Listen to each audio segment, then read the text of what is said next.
but we've also been working on fleshing out and getting new skills for the 4 classes that we had already announced. I'll show you some of those today. So obviously, for the Barbarian, we want to flesh him out, and we knew that he needed a ranged attack. And so here's an example of Ancient Spear. Now, we don't want to turn the Barbarian into a ranged class, so this is something that feels very appropriate for him. We want to sell the themes that he's strong, he's tough, he's melee, so we had to come up with something that felt appropriate for that.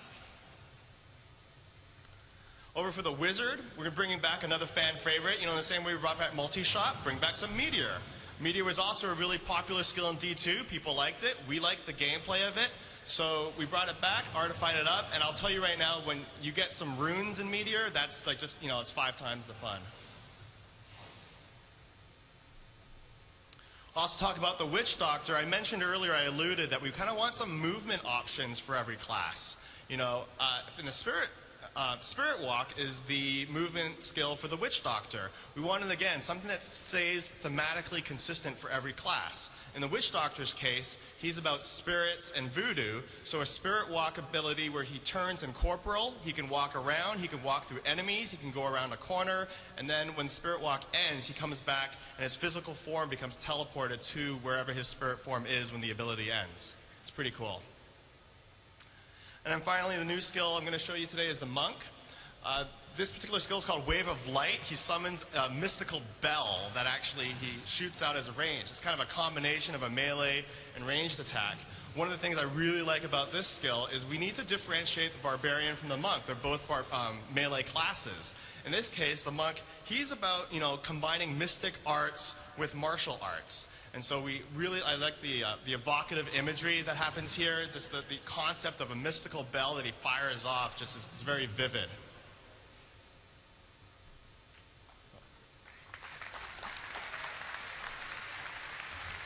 All right, back to me. So I'm going to tell you about a new system that we've added into Diablo 3 in the last year.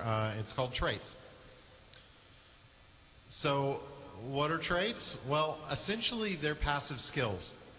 They are ways that you can customize and modify and essentially kind of role play with your character and diversify your character builds.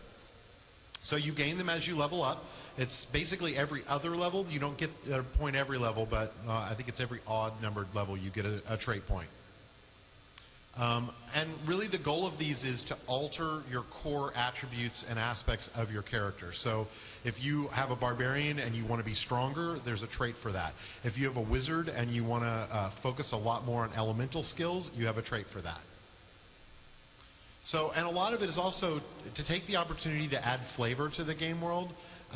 So every trait has, in addition to just instructions on what it does, it has a little excerpt of some flavor text that tells you about the world, and it also is designed as a skill to sell you something about your character and your class. So I'm going to give you some examples of that. So here's a trait example for the Barbarian called Inner Rage. So this highlights something really important about traits. They're not universal to all classes. Every class gets traits that are unique to them. There's some that carry over where it makes sense, but for the most part, they're very unique to each class. So we want to sell the idea that the Barbarian not only is an angry dude, which you probably have figured that out already, but that he actually gets power through his rage. And so we have a cool name for it and also some text that kind of tells you about that.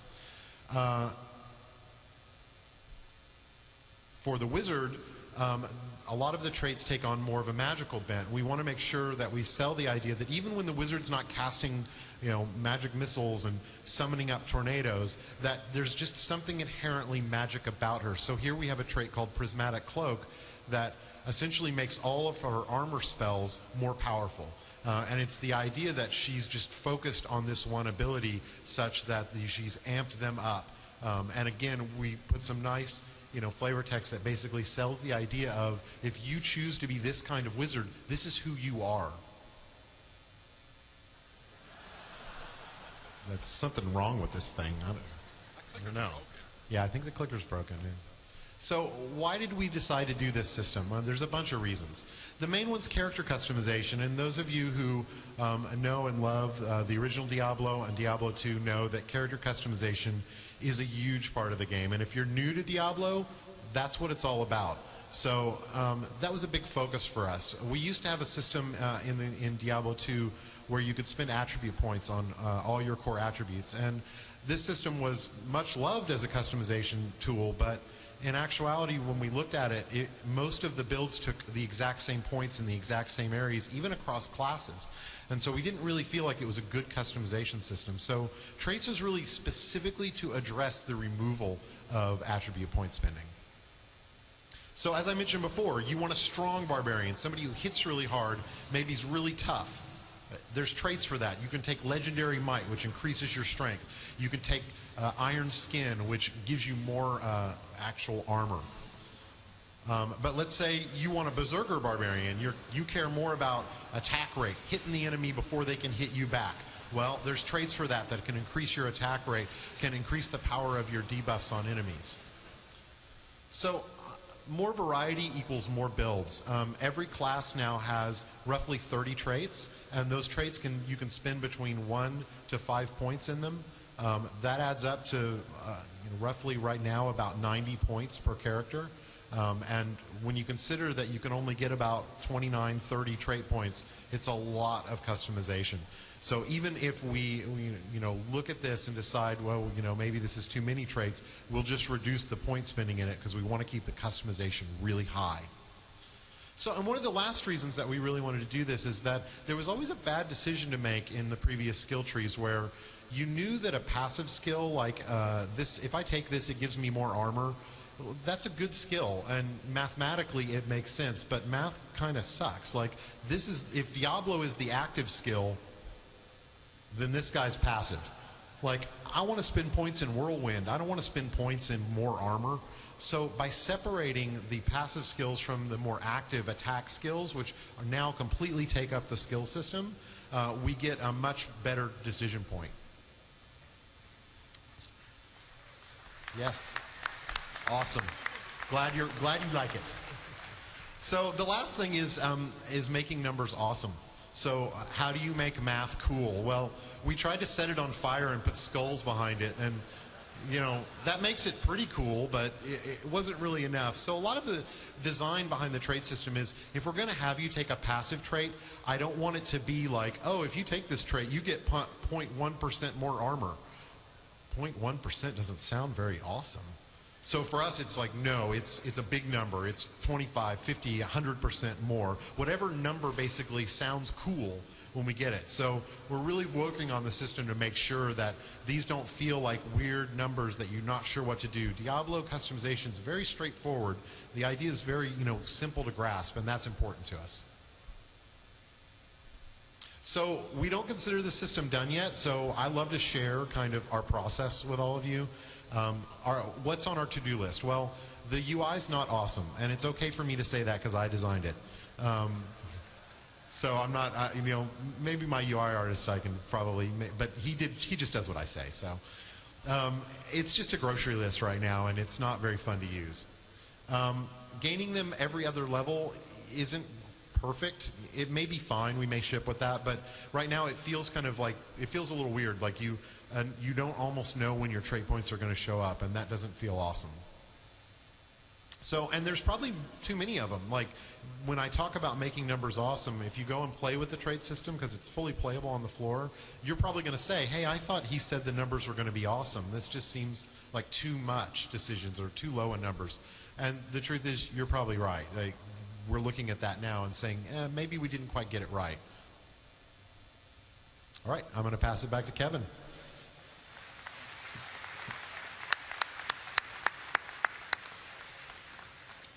So before we get directly into the Talisman, I want to talk a little bit about charms from Diablo 2. So the charm system, if you're not familiar with it, was a very simple cost-benefit thing, that there was these objects that would sit in your inventory. They take up some of your inventory space, but they would give you a wide variety of bonuses. So this was good. We liked the concept behind the system, and we liked the charms themselves. But what it led to was people keeping as many charms as they could and keeping a tiny bit of inventory space. And we didn't think that that was a great choice to have to make. And you couldn't resist taking the charms because they augmented your build so well. So, how have we solved this? The Talisman, click, there we go, is a dedicated inventory for your charms.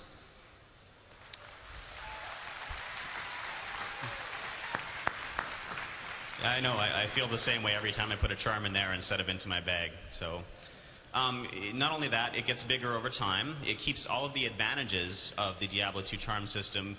You have more charms than you can fit in there, so you still have to choose, pick and choose which ones you're going to have to augment your build.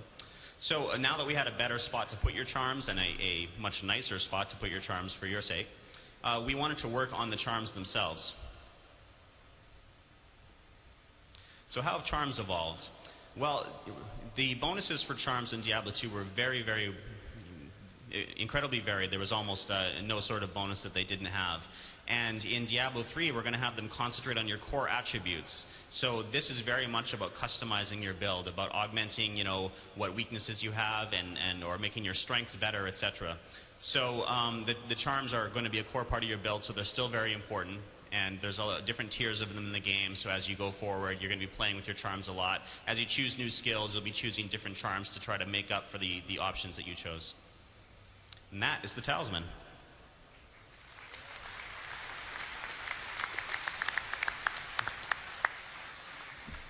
My name is Julian Love, the lead technical artist on Diablo 3, and I'm going to talk to you about skill runes today.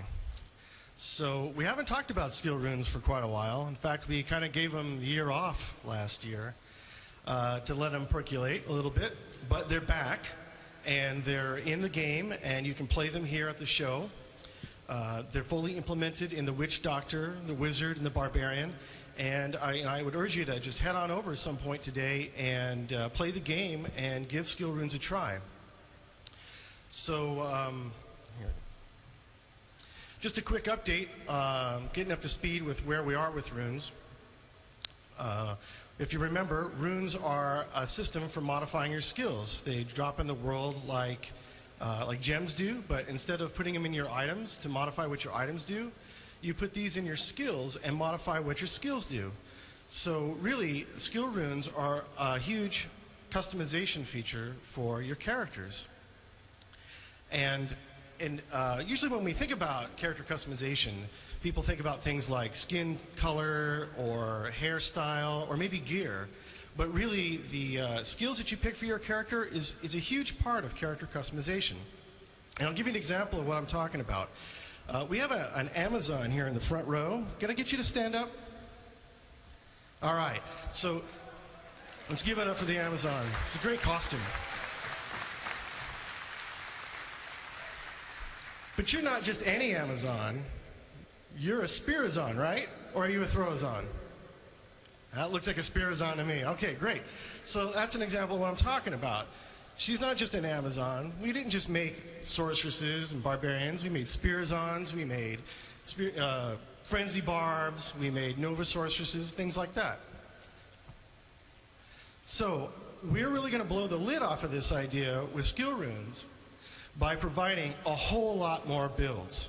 Now, how many more builds are we going to provide? Well, I kind of get curious about this. So I enlisted the help of some programmers to help me out because I blow things up for a living. And they came back with this outrageous number. It's huge. I'm going to help you out with it. It's 96,886,000,000, blah, blah, blah, blah, blah, roughly 97 billion builds per class. Okay, so that's a really big number. It's kind of hard to wrap your head around it. So let me kind of clarify exactly what we're talking about. Okay, so this is the number of skill combinations with runes that you can have per class. This does not include things like traits, gear, dyes, charms, anything like that. This is purely active skills, okay? So you're really going to be able to come up with just a ton of different kinds of class combinations. But it's not just about numbers. Skill runes are going to provide a whole lot more. And one of the key things to keep in mind here is that skill runes don't just change what a skill does, they have the potential to change the way it looks.